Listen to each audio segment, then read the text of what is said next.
test. This is a test. Striker, striker, 1, 2, 3. This is a test. Can you hear me? Can you hear me? Ground control to Major Tom. Can you? Star Fox, you're in.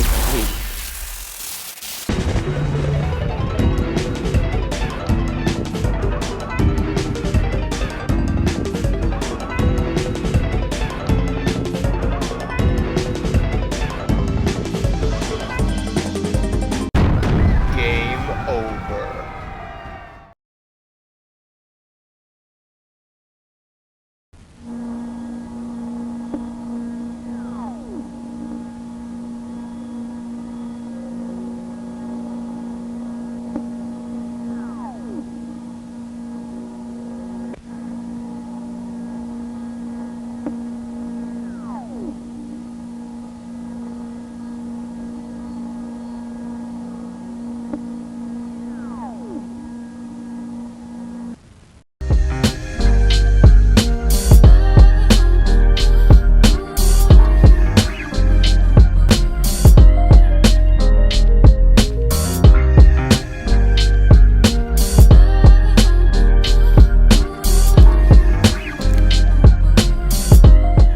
I wanted to ask, one of the questions I had in my book was, if you were a Jedi Master, which Jedi Master would you be? And for some reason, I'm going to take a wild hint, and you tell me if I'm right or wrong. I was going to say Mace Windu, but I don't know. That's just my... Mace Windu?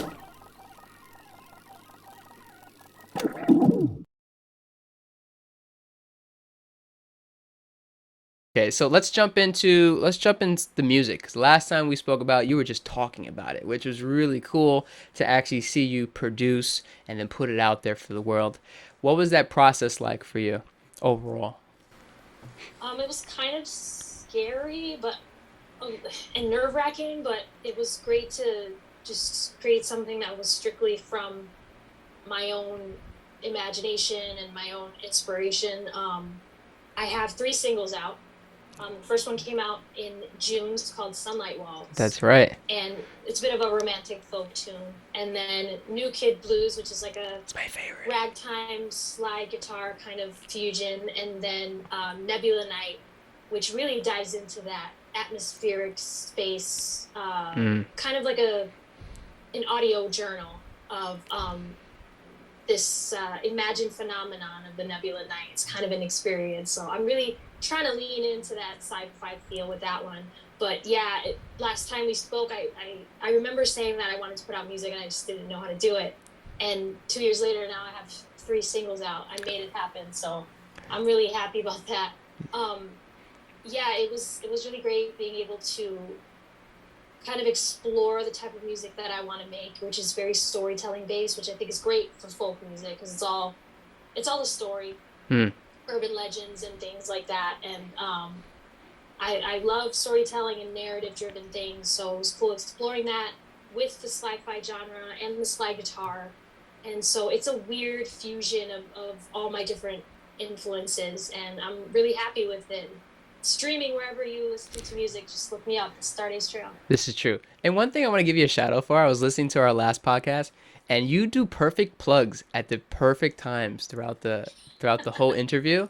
I was like, damn, she really like made it seem so effortless. You know, a lot of times people put it towards the end, but you know how to like marker it throughout the time here. So great promotional insight. I'm glad that it flows because I don't want to sound like a used car salesman. Yeah, come on down to Galactic Vehicles. Yeah. To the Stardust Trail. Yeah.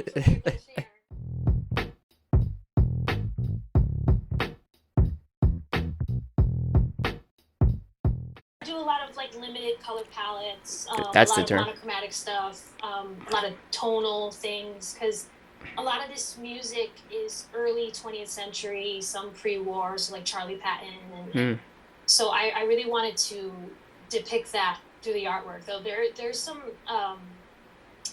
colors that I use to kind of serve as a focal point, you know, just so that things aren't so monotonous and boring. But Yeah. I wanted to keep that vintage feel, especially with the colors.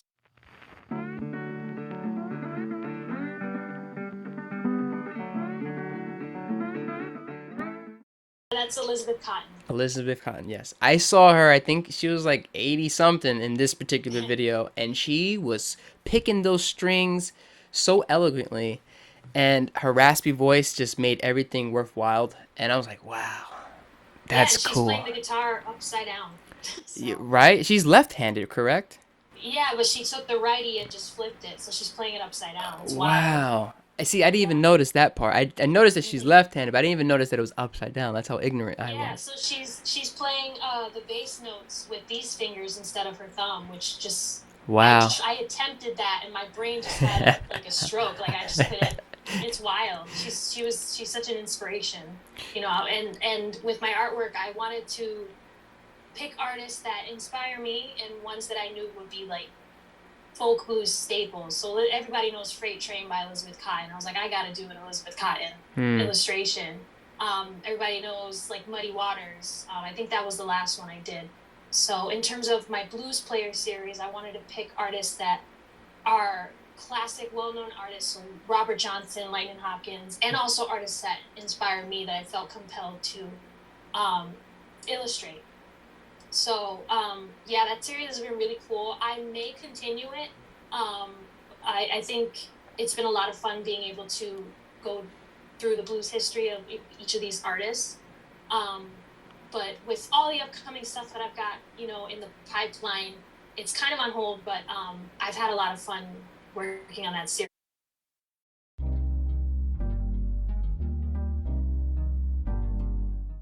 I mean, I'm always looking to be like inspired by other artists and stuff, so I'm gonna be listening as like, okay, how can I, especially if they're like amazing, I'll be like, okay, how can I like incorporate that little thing that they did in Oh, whatever okay. I'm doing? And it's the same thing with my artwork too. Like if I like the way certain hands are drawn or certain clothes, I really love the artwork of Kohei Horikoshi, who draws the My Hero Academia series. The way that man draws hands is like, it blows my mind. So I'm like, okay, how can I take that element and incorporate it into my artwork? So it's the same with music. Like I was listening to a lot of Tampa Red slide guitar, and the way he does it sounds so simple when you're hearing it, but when you're actually trying to recreate it, he has like this rhythm of these simple slide lines, and it's all the same note. But I don't know, and I'm still trying to solve the puzzle on how to incorporate it into my own stuff. But that's really how you do it. I mean, you look for inspiration and you try to add that to your own kind of creative melting pot. So I'm always looking to hear certain things that are going to really spark my creative cogs and, you know, whistles and machines and all that stuff. But yeah, I mean, it's never really to be critical. It's always to learn. I'm always trying to learn, and I'm always going to be a student. Like that's not going to change. So that's kind of how I approach it. That's awesome.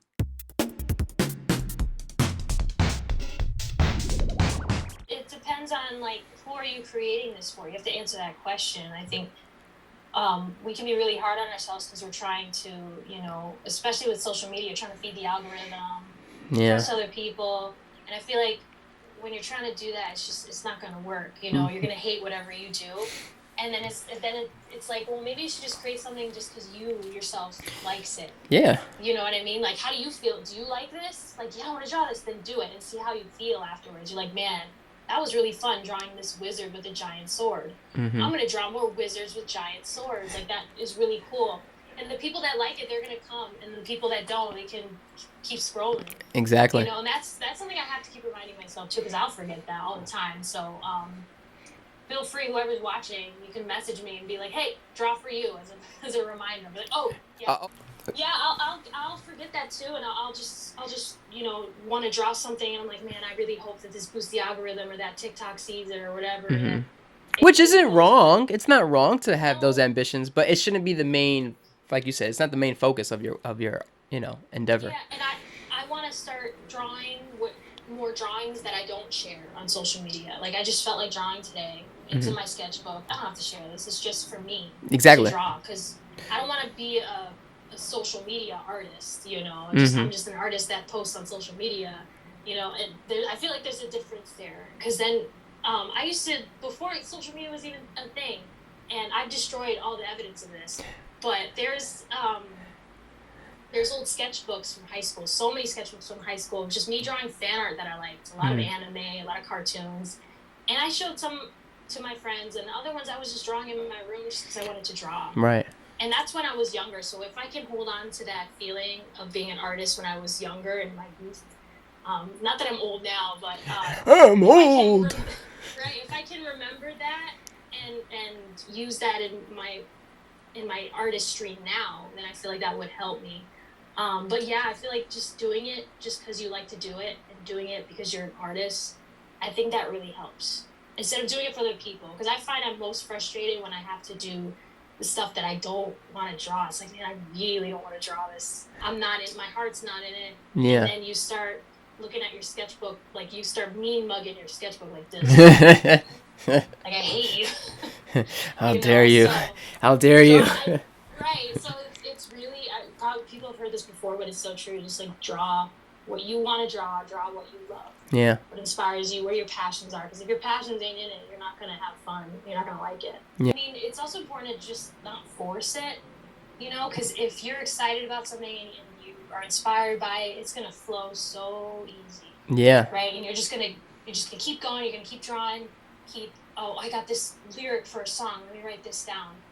You know, and that excitement is what's going to drive you forward and motivate you. But sometimes you just really don't feel like it. And in those instances, I try not to push it. I'll be like, you know what? I'm just going to boot up the PS4 today. Yeah. Play some games and just chill. Because I can't create it. And then the next day you come with a new, fresh mindset. You know, so it's complicated being creative, I have to say. There's a lot of ins and outs and just it's rewarding, but I feel like we can be hardest on ourselves more than anyone else.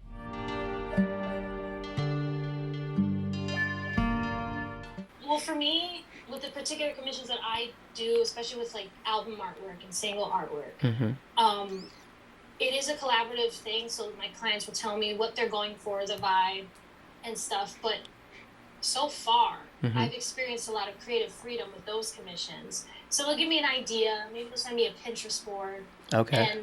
But I get to kind of run some of my own ideas to them. So it's a nice back and forth where I'm able to kind of flex my creative muscles too. Right. And kind of put onto paper what they're seeing in their head, because that's my job. You know, and oftentimes they'll see the artwork that I've done, my personal artwork, which is stuff that comes directly from me. Right. And they'll see that and be like, oh, I like her artwork. I want that for my album. Right. And so I feel like I have more of a creative hand in those kind of commissions, and I'm able to kind of use my own inspiration and skills with that. So it doesn't really bother me too much. Which those are like the commissions that I mostly like to do. Or if people want me to draw their Dungeons and Dragons character, you know, they give me an idea, but I get to kind of show what I'm thinking too, and I'll run it by them, and it's like a game of Pong. It just goes back and forth until we find something that they're happy with. Yeah. And I feel like people are drawn to certain artists because they like the art that they've created. You know, right. And so if they have a certain style that they like, and they want you to be yourself as an artist, you don't have to be anyone else. I feel like people are gonna be drawn to that, and they're gonna find you based on what you put out there, right? Basically on what you put out there, and they'll gravitate to the style that you have and things like that. So it's a little bit different. I like the collaborative process, you know, because I can be a hermit sometimes. I'm like, okay, I need to talk to another human being, you know. So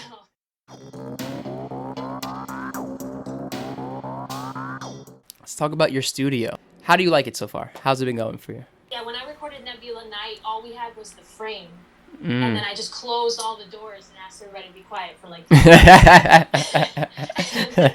so that's how that went down. And I mean, I'm playing that song on a resonator, so it's really gonna resonate. Resonate, yeah. You know? So but I haven't recorded anything in here yet that's like official. I mean, I've done some TikToks maybe, but yeah, it's really cool to have like a space where I can kind of set up really cool performances. So they do have like all my music gear is back here. This is the nice part, because everything else is shh, not supposed to tell. Yeah.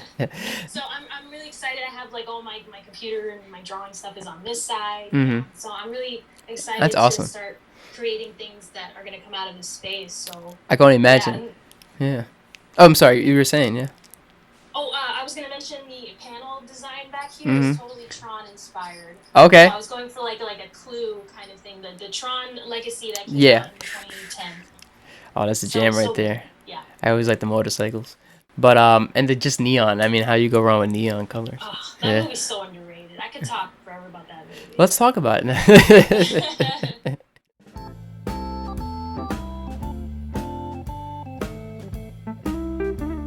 So Inktober. The last time we spoke, you spoke a lot about Inktober and how you were recognized by doing the challenge. And any ideas about going into it this time around? Any thoughts or feelings that you want to share?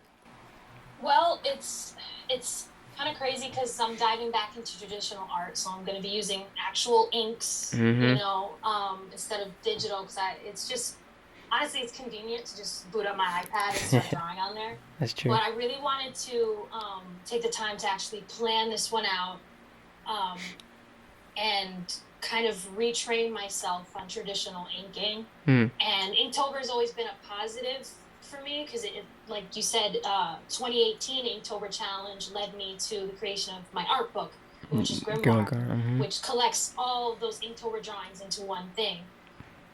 Very cool. And so, yeah, it's really cool. So it's always been like a positive kind of challenge for me to do. It helped me become a better artist, improve my skills, and think on the fly and get creative. But this time I'm actually planning what I'm going to do each day, because then that's kind of the Achilles heel, of Inktober, is like you're like, okay, I'm going to draw today. I don't know what I'm going to draw today, and I just be like, I'll just do it tomorrow, and then next thing you know, you've missed a couple days. So I'm going to try to go for all 31 days, do an illustration on traditional paper. I have a special sketchbook and everything for it. She's ready. She's ready. Yeah, so I'm ready. So they're going to be like kind of fairy tale, Stardust Trail inspired kind of illustration. So, and there's an official prompt list on the Inktober Instagram, so it's a keyword for each day that kind of gets you. Kind of getting you motivated, like a prompt. Gets you going, and so I'm going to be using those prompts as well to kind of start the creative juices flowing. But yeah, I'm really excited to start it. October's going to be wild just for that. Yeah. I'm ready to take on the challenge, and let's go. Yeah, I'll be posting them on my Instagram and stuff, so it should be fun. And for those who don't know, your Instagram is the same. You want to give a shout out to your Instagram? Yeah, my Instagram, you can find me at the Stardust Trail, and you can look me up everywhere else with the same name. On TikTok, on my website, stardusttrail.com. Probably just quicker to just head to my website because it has all my socials there, so you can just head there and find me. But yeah, look me up, Stardust Trail. That's really cool. I think it's always good to always challenge ourselves. And this is the second time you've done it, or you've done this multiple times before? I've done it a few times in the past. Okay. I think I did it after 2018, so after the Witch's Grimoire. Okay. But it's been probably 2 years since the last time. Since the last one. Wow, that's crazy. Yeah. Since we talked. Oh, interesting. So, ooh, shake it off. Yeah. Okay. So, you have the challenge coming up. What do you think the results would be? Well, another art book would be great. Would you like to do one? Would you like to do another art book? Yeah, I mean, it's cool because 2018, it seems like a long time ago, but also it's not. But when I look at my artwork from that time, my art doesn't look anything like that, So it's really cool to see the progression. So to have like a sequel of sorts to see where I am now would be really great. My focus right now is to just make sure that I finish the challenge, that I'm happy with what I create, and that I actually learn how to increase my creative bank account, as Jake Parker would say. Jake Parker is the creator of Inktober. Thank you for letting us know. Yeah. Yes. I was going to ask you, who's this guy? Oh, no, I'll keep you guys in the loop. But no, he's the one who created Inktober, and he emphasizes the importance of a creative bank account. to keep those things that inspire you in your head. Yeah, write that down. But you can you can look up his video. He has a whole video about it, and I'm like, wow, that's such a great way to put it, because I want to be able to create things on the fly with a little bit more ease. So you kind of expand your knowledge of certain things, of images, certain objects, and so really the point of Inktober is to really develop positive drawing habits, as he would put it. And I want to be able to do that. I don't want to get frustrated because I can't think of something, and then you just end up associating a negative emotion with drawing. I don't want to do that, because you know, I don't want to associate negative emotions with the stuff that's supposed to be bringing me joy. Right. Yeah. You know? Yeah. So Exactly. the same thing happens with my music too. I'll be like, man, I can't play for shit. I'm gonna put this down. I'm mad. I don't want to look at the guitar right now. And I want it to be a positive experience. So that's why I do the challenge too. Some people will draw and they won't even post it. They just do it for themselves. Right. You know. Yeah. So these are the things that I'm trying to get out of it, and hopefully I'm gonna share mine, because I like to, you know, talk to other people about it, and they can comment on my artwork and things like that. So I like the community aspect of it. Mm-hmm. So I'm hoping to build that as well. So hopefully it'll be a good challenge for that.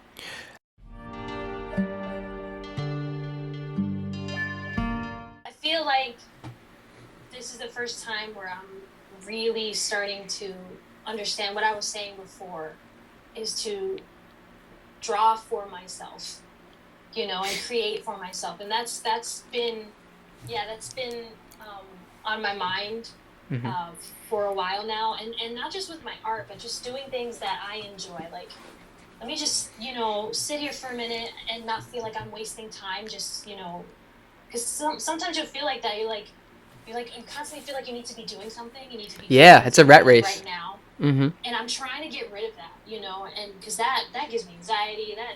That's ridiculous. And so taking time to do things that I like I'll light some candles, make some tea, just because I want to. I'll put on an anime or whatever and just binge that, and not feel like I have to constantly be doing things. Where do you think that comes from? A big part of it might be social media. It's probably social media. Also, because this is essentially my job. You know, I want to make sure I stay on top of it, right, and keep it moving.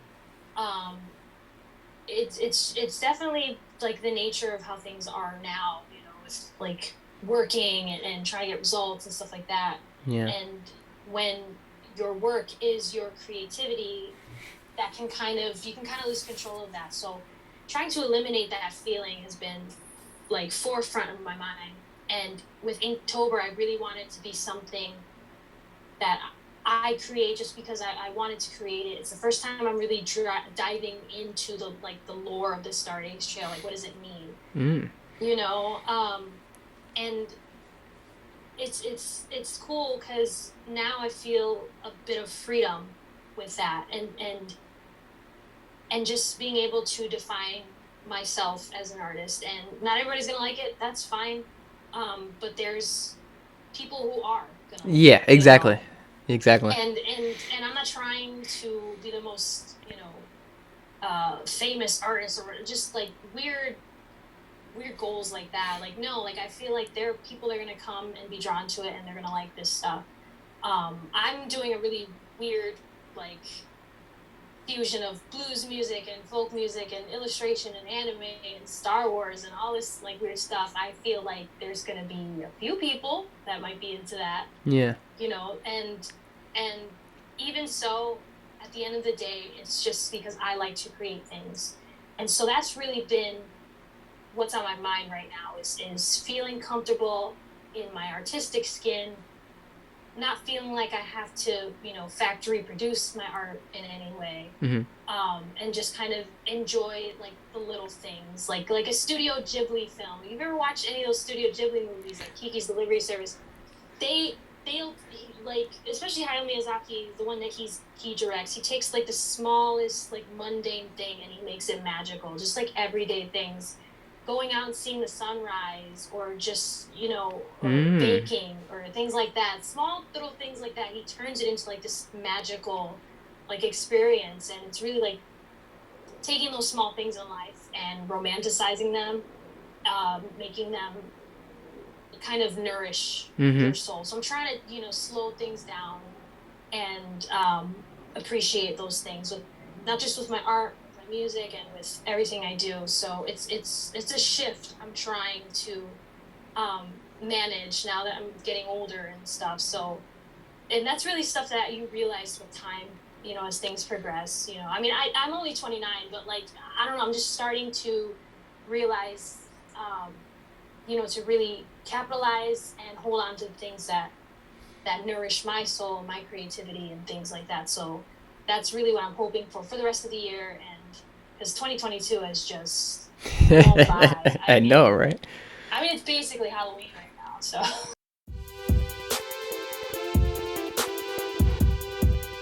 I wanted to ask, one of the questions I had in my book was, if you were a Jedi Master, which Jedi Master would you be?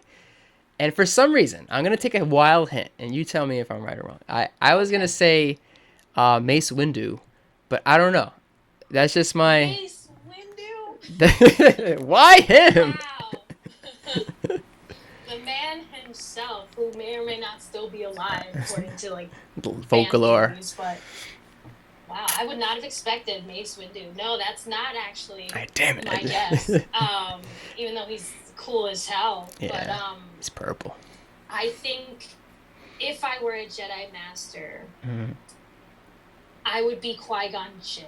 Ooh, okay. Mm-hmm. Can you tell us why? Yeah. I think That's a Qui-Gon bad is, dude. And I wish we got to see more of him, but like I feel like his philosophies are what the Jedi should have been. And if he had been in charge, all this stuff with Anakin would never have happened. Talk that talk, Sabrina. Talk that talk. I'm just keeping it real. Like, was he a little like? Did he put a lot on Obi-Wan? Yeah, but he was dying, so he's like, "You gotta train him." Come on, man. Come on. And I always wonder like what it would have been like if he had lived. How things would have been different. If he had raised Anakin instead. I don't know, because people will go back and forth on the what ifs, but I feel like he was the one who really saw through this like strict Jedi dogma. He understood the nature of the Force. He was very Force connected, which is why he has a green saber, because it's those who are like really connected with the nature of the Force. They understand it, and just like he was always fighting the Council on things all the time, and he would have been a very like progressive kind of Force within the Jedi Council. So I don't know. I always liked that about him, that he kind of went against the flow of things. Also Liam Neeson. I mean, you can't go wrong with Ian there. No, you can't. If you are lost and you are taken, he will take you back. He will bring you. Doesn't matter what galaxy he's in. Exactly. So I love Qui-Gon Jinn. Qui-Gon Jinn is great. I heard that there might be another season of Obi-Wan, and in that case, we might see like Force Ghost Qui-Gon. But I always wonder, like, if he had lived, what would have happened? But yeah, I would be Qui-Gon Jinn. Okay, cool. I mean, I'm glad I'm learning. This is great. Okay. I'm gonna take Mace Windu out of my mind. I love Mace Windu though. I just didn't expect that from me. I was like, he's like a badass, and I'm just like not even close. So, but yeah,